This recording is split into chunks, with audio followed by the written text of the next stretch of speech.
Rugpjūčio 9 dieną mirė Seimo narys socialdemokratas Algis Rimas. 69 metų parlamentaras pastaruoju metu stipriai sirgo. Algis Rimas Seime dirbo 3 kadencijas. Mirus parlamentarui Marijampolėje bus rengiami nauji Seimo rinkimai. Pastaruosius dėl lėšų taupymo ketinama jungti su vasarį vykstančiais savivaldos rinkimais. Draudikai nespėja tvarkyti su klientais, kurie nukentėjo nuo savaitgalį praūžusios audros. Lietuvos draudimo žalų skambučių centras vien per pirmadienį užregistravo 1300 įvykių. Draudikai tikina, jog nesulaukantys bendrovės vertintojų apžiūros, gyventojai gali pradėti tvarkyti sugadintą turtą. Jiems tereikia jį nufotografuoti.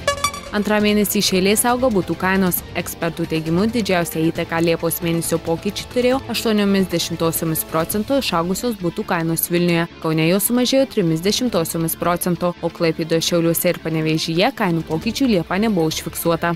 Rytų skirstomieji tinklai baigė atnaujinti elektros energijos teikimą Kėdainių, Zarasų, Ignalinos ir Švenčionių rajonuose. Intensyviausi darbai vyksta labiausiai savaitgalį uraganų nuniokotose Alytaus ir Varėnos rajonuose. Galutinai elektra šiuose vietose turėtų būti atnaujinta iki rytojos vakaro.